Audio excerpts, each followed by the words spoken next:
Hi everyone, this is Mrs. Kirk tuning in here for the ninth lesson for the unit. We're looking at 13.9 dot product and how to find the angle between two vectors. Essentially, I'm going to show you how to use polar coordinates and vector notation to find the angle between two vectors in a word problem. You'll see. So hopefully you printed out that sheet a few days ago with the word problems on it. We're going to be using that word problem in our notes today. And again, at any point in time, if you feel like I'm moving too fast, please pause the video, rewind it, and see if it makes more sense when you slow it down. All right, so right off the bat here, I have some axes drawn. And on these axes, I've labeled them all I and J.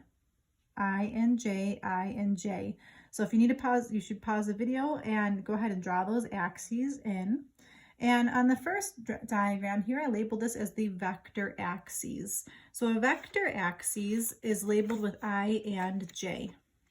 So until now, we've had an X and Y axis. We had an axis for complex numbers, and now we've got the vector axes. So a vector could be any ray drawn in any quadrant, essentially.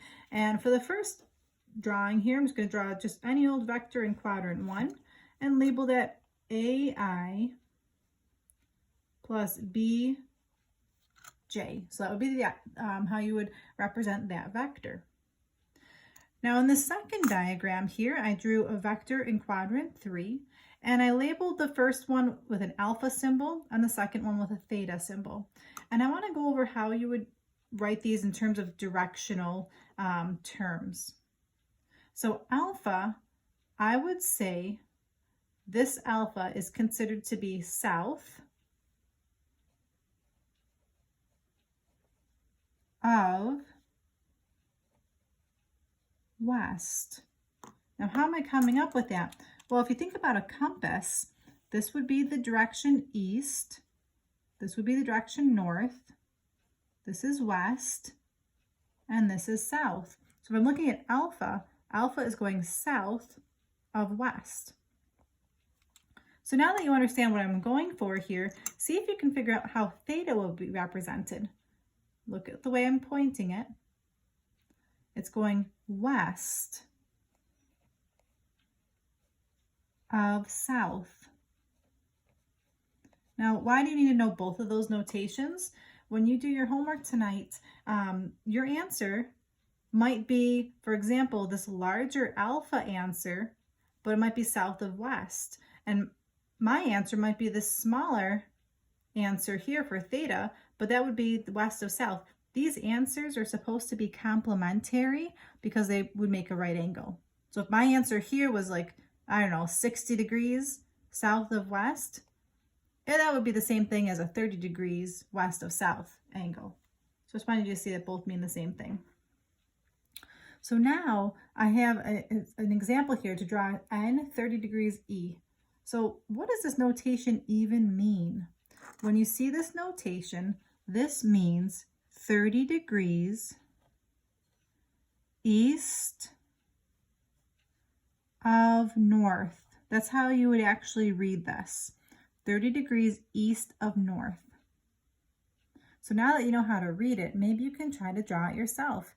What would a 30-degree angle look like if it was east of north? Pause the video and try to draw it. I'm going to continue on. Since this is north up here and this is east, east of north means start at north and go east of it 30 degrees. I'm going to estimate where 30 degrees would be located.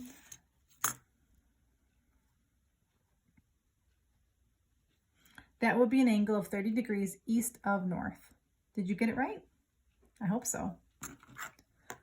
I'm going to slide my paper up now, and I've taped in my word problem that was from my sheet from a couple of days ago. I'll label this question number 2. And I also have 2 new formulas to add to my polar facts sheet. Here's my polar fact sheet so far, and I've written down the 3 formulas from yesterday. Hopefully you're making a note card yourself. But here's my formulas I'm going to be adding today. The first one is to find something called the dot product. Now I made this dot really large. This is not a multiplication symbol. If you see a really large dot in the middle, that's the math notation for the dot product between the vectors. To calculate the dot product, you multiply A1 and A2, and you add that to the product of B1 and B2. To actually calculate the angle between a vector, you're going to use the cosine of theta is equal to V dot W over the magnitude of V times the magnitude of W. Now I know this is multiplication. I did not even put a dot there, but that's multiplication since they're right next to each other. This is also going to help you with your direction of your force at the end. Okay, so I've got one question here for us to practice. This is going to take a little while, but again, pause the video as you need to or re-watch the video as needed. Ground speed and direction of an airplane. An airplane has an airspeed of 600 kilometers per hour, bearing 30 degrees east of south. The wind velocity is traveling at 40 kilometers per hour, traveling at a direction of 45 degrees east of south. It says, first of all, find the resultant vector that represents the path of the plane relative to the ground. So that's the first part. Then there's a second part that says, what is the ground speed of the plane? And then the last part says, what is its direction? So there's 3 parts to this question, and we're going to take this one part at a time. The first thing I would like to do is I'm going to draw a picture of this. Again, I'm a very visual person, so I'm going to try to summarize this in a picture. We've got an airplane that's traveling 30 degrees east of south. 30 degrees east of south. Well, that means it's going to be mostly in the bottom, like 4th quadrant, I believe. It's east of south. So here's my axes. There's my J axes and my I axes because we're dealing with vectors. 30 degrees east of south. East of south. So 30 degrees east of south would be something like this. And I know that this angle right here would be 30 degrees because that's going east of south. Now it's going 600 kilometers per hour. So I'm going to go ahead and just write down 600 kilometers per hour. And that represents the plane. Now the wind has a force as well. It's going 40 kilometers per hour in 45 degrees east of south. So again, we're going the east of south direction, east of south. So it's still in the 4th quadrant. And that's going to be actually directly in the center because it does say 45 degrees. I'm going to actually draw this right here. And I know that this is going to be 45 degrees. This represents the wind, and the wind is traveling at 40 kilometers per hour.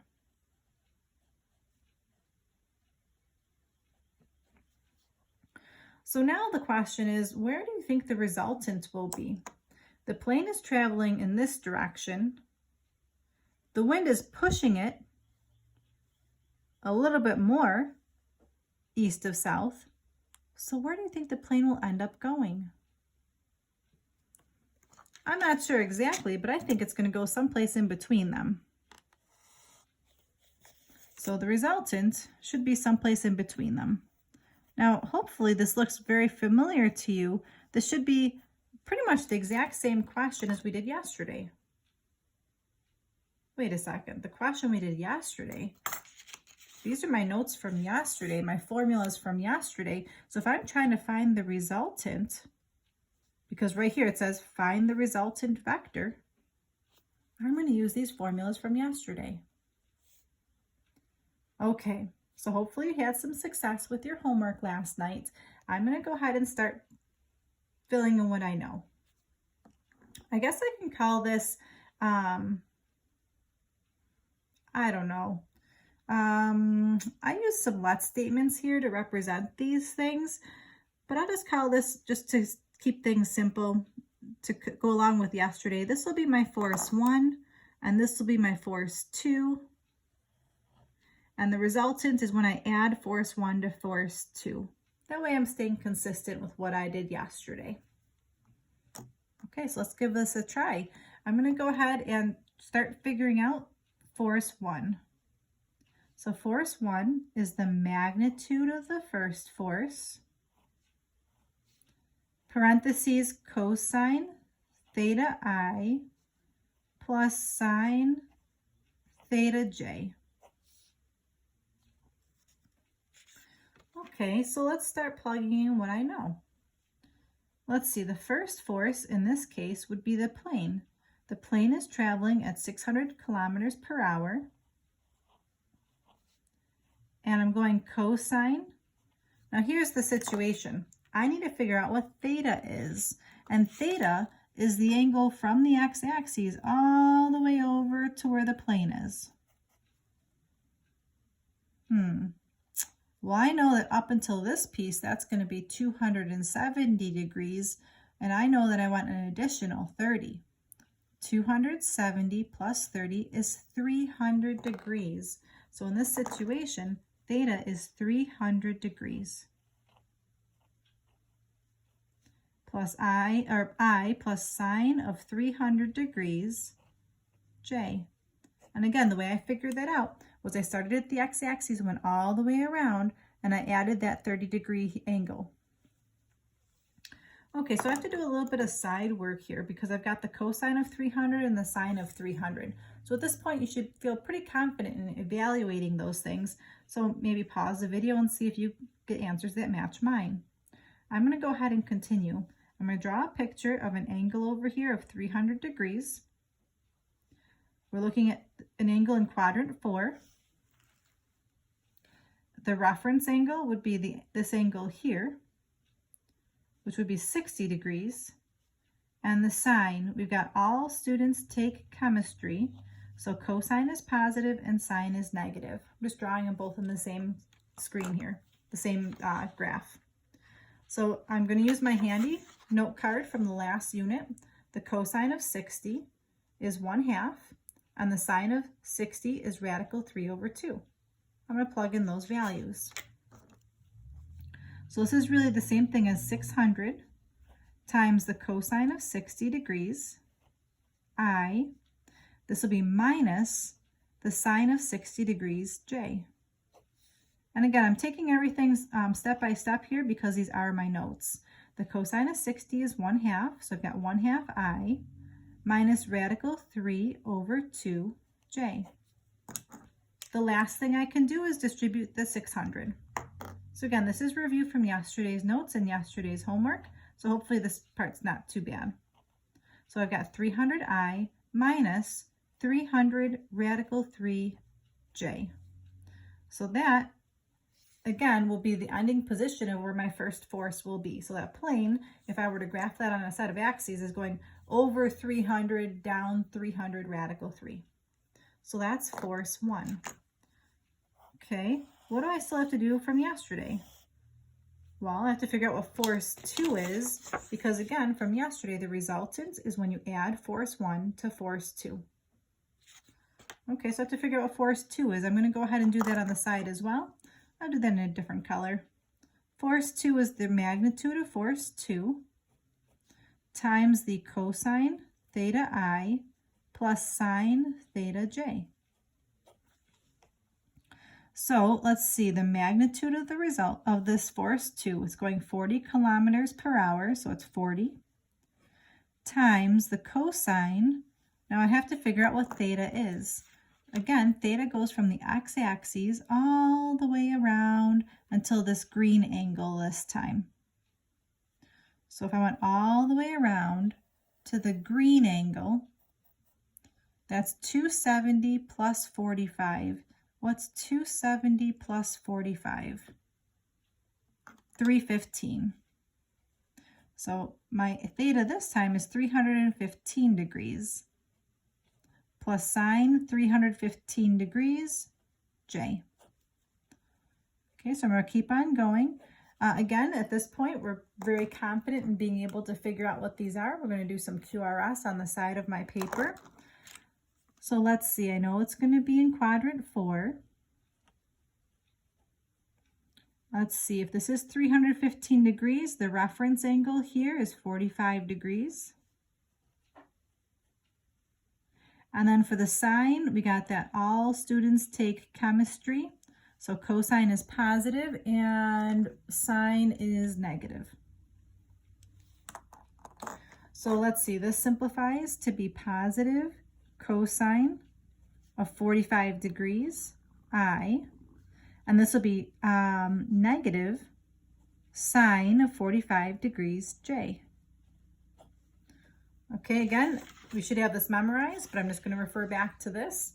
The cosine of 45 is radical 2 over 2, and the sine of 45 is also radical 2 over 2. So we've got 40 times the square root of 2 over 2i minus the square root of 2 over 2j. Lastly, you're going to go ahead and distribute this.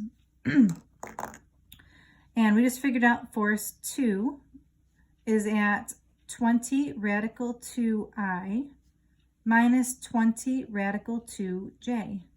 And just to pause for a moment, that answer does make sense to me because it's supposed to be at exact 45 degrees, so it goes right down the center here. So it makes sense that it goes 20 radical 2 to the right and 20 radical 2 down. That would be right in the center there.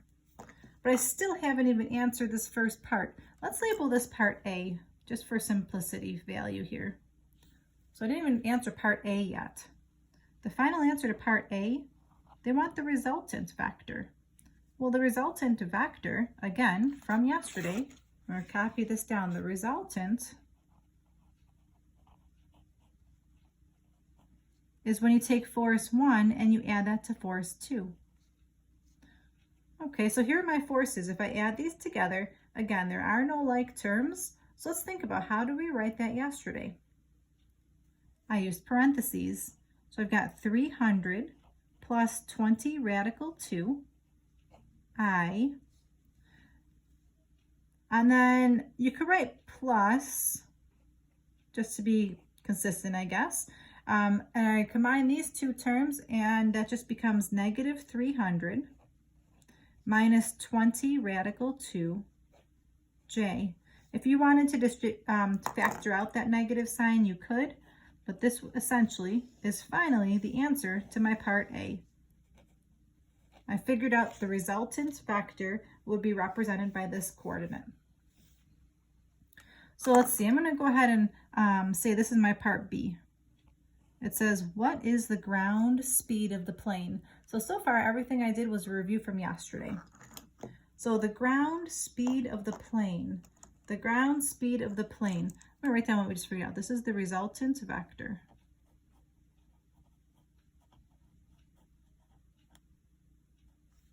So that's as a result where the plane is actually going. So the ground speed of the plane. Well, the ground speed of the plane, let's go back to, what does magnitude even mean? What does magnitude even mean? The length of the vector, and in this case, it's also the speed. I'm going to go ahead and add that in here. So this is used to find the length of a vector. It's also the speed of a plane in this situation. So I'm going to use that formula now for my part B. So I need the magnitude of force 1 plus force 2. So that's going to be the square root of a squared plus b squared. And it's going to be kind of yucky looking, but a is this first parentheses and b is this second parentheses. So to figure this out, it's the square root of the quantity 300 plus 20 radical 2 squared plus negative 300 minus 20 radical 2 squared. And now there's really nothing I can do except for grab my calculator and try to type this in and see what kind of output I'm given. So I'm going to clear out whatever I have in here. I'm going to type in the square root, and I encourage you guys to grab your calculators and try this as well. 300 plus 20 radical 2 quantity squared. Then we got plus parentheses negative 300 minus 20 radical 2 quantity squared. And again, this could be a good spot to pause the video and see if you can grab your calculators and get the same output. So I just figured out that I made a mistake here because that is not the correct answer. Let's see, what did I type in incorrectly? Oh, I forgot. Let's see, I'm looking at my answer key, everybody, and I just noticed something. This says negative 300 radical 3. Oopsies, negative 300 radical 3. So I forgot to put that here. I'm going to grab my whiteout. I apologize, everybody. Thank you for your patience here. This is supposed to be negative 300 radical 3. There we go. Okay, sorry about that. So I'm going to change that on my calculator. That's an easy fix. It's a good thing I had worked this out on the side to realize that that was not the right answer. Okay, so let's try that again. I'm going to scroll up and copy and paste that and arrow over, second delete to insert something. And I need to insert a radical 3. Okay, let's see if that'll work now. Push enter, and that does match with my answer that I have. So it's 638.72094004. Did you get the same answer on your calculators? I hope so. If not, this would be a great time to pause the video and see if you can type it in so you can get the correct answer. So I'm going to write that whole thing down, 638.7209404. And that's going to round to about 639 kilometers per hour. So we just figured out that's how fast the plane is going. Now the last part. So that's the ground speed of the plane. So this is the ground speed of the plane. And again, let's just see if that answer makes sense logically. So in my picture here, I had the plane traveling 600 kilometers per hour, and the wind is pushing the plane with an additional 40 kilometers per hour. So it does make sense that the plane will be going a little bit faster because it's going with the wind, but not too much faster. I mean, 639 kilometers per hour is not too large of a number to make us think that we made a mistake. Okay, the last part of this, part C, says what is the direction that the plane is traveling? So to find the direction, I'm going to go back to the top of my notes here and use this formula. The direction is this formula, cos theta, and I'm going to copy this down. So I'm going to slide my notes down so you can see what's happening here. So the last part is to figure out what is the direction that the plane is traveling. I want like the exact angle measure. So the formula here is cosine theta is equal to V dot W divided by the magnitude of V and the magnitude of W. Okay, just so we're clear here, I'm going to have to figure out a direction to start with as a reference point. Because if I look at my answer here, my resultant, would it make sense that to say something like the plane is traveling, I don't know, south of west? Not really, because if I say south of west, my angle would be over here in quadrant 3. So I want to think about, in words, how I would represent this resultant. Would it make sense to say something like my resultant is east of north? East of north would be over here. That doesn't make sense either. It makes most sense to me to say it's something regarding south. It might be east of south. Or I could say something like this. It's south of east. So you have to decide on how you want to represent this. I'm going to pick this angle, this south vector. So here's my south vector. I need to identify what the south vector would be written as. So a pure south vector is written as, what would that be? 0 I minus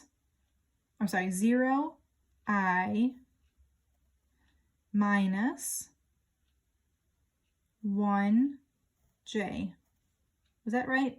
0 minus 1? That would work.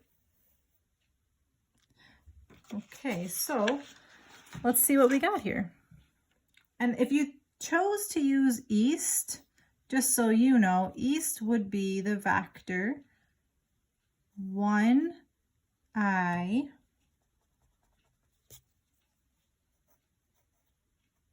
plus 0j. So you could use this vector as well. Your answer would just be the complement to the answer I'm going to provide today. All right, so what's the point of this? I'm just going to write that information down here on my notes sheet. So I'm going to be using my resultant vector. So I need to use the resultant vector from part A and one direction. In this case, I'm going to use south, which is 0I minus 1j. Oops. Again, if you use east, you can just use the other coordinate. Okay, so my resultant vector is still here. I boxed it in for us. And this would be A, and this would be B. See, AI plus BJ. This is my A, and this is my B. AI plus BJ. So I'm following the formula on top. Wait a second. I see this weird notation here, V dot W. That's the dot product. So I have to figure out what the dot product is. I have to do that on the side here, a little bit of side math. V dot W, according to the top of my notes, is when you take A1 times A2, and you add that to B1 times B2.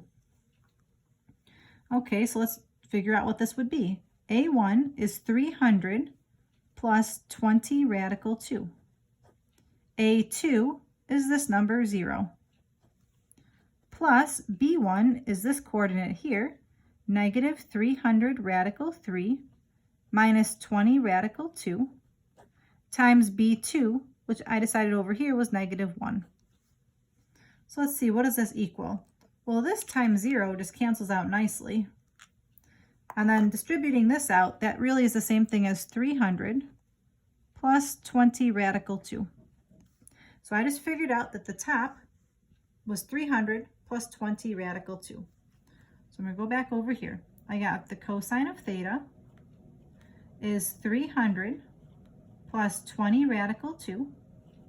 And the bottom is supposed to be the magnitude of these things. Well, do I know the magnitude of the resultant? Do I know how fast the plane was actually going? I sure do. I figured that out in part B. The plane was going 639 kilometers per hour. So I'm going to use 639. The magnitude of W. W in this problem is my coordinate 0I minus 1j. I don't know that yet. So I'm going to do a little side work here to figure out the magnitude of W. The magnitude formula is the square root of a squared plus b squared. So I'm going to plug that in as the square root of 0 squared plus negative 1 squared. Let's see, that's 0 plus 1, which is 1, and the square root of 1 is just 1. Did I do something wrong there?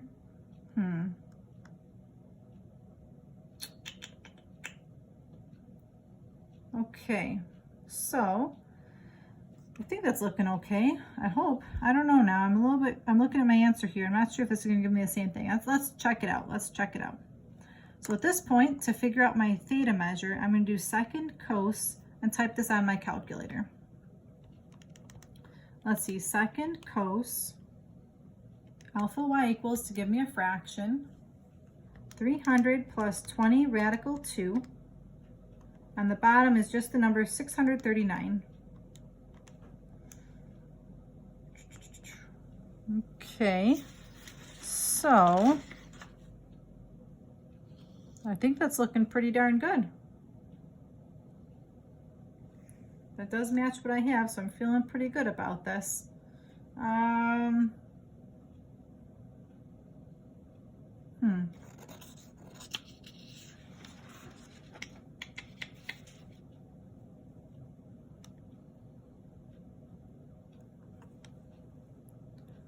So theta is 59.086267001.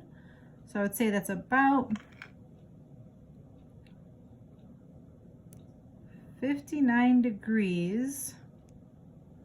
I'm looking at my notes here and I'm definitely seeing something isn't right.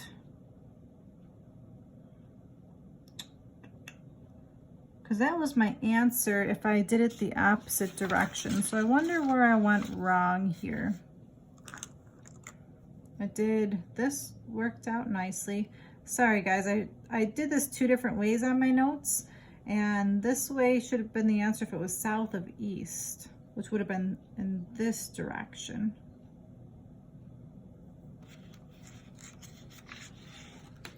And somehow this was supposed to be a 7. Oh, no, -1, 1. No, I think actually,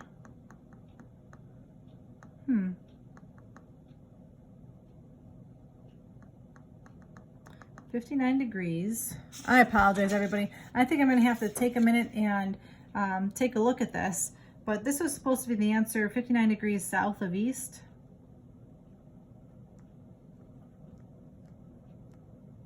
And I need to revisit where I made a mistake, because according to the picture that I have, I figured out the angle that was going to be east of south, because I used the coordinate 0, -1. 0, -1. Okay, I may have to do a second part to this to figure this out, but I apologize here. The answer to this would be 59 degrees south of east, and I will get back to you. All right, thank you for tuning in today. Your homework today is going to be homework 13-10. You got some book work here, as well as a worksheet. The worksheet is going to be 2 practice questions based off of that word problem that I just did with you in class right now. And just as a recap, N 30 degrees W means 30 degrees west of north. On the worksheet, you're also going to see something where it says like southwest. Southwest means it's directly between south and west. So it'd be 45 degrees. So just wanted you to know that. Or if it says southeast, it'd be 45 degrees between south and east. So thank you so much for tuning in today. I really appreciate it. And stay safe, stay healthy. Until next time, this is Mrs. Kirk. Bye-bye now.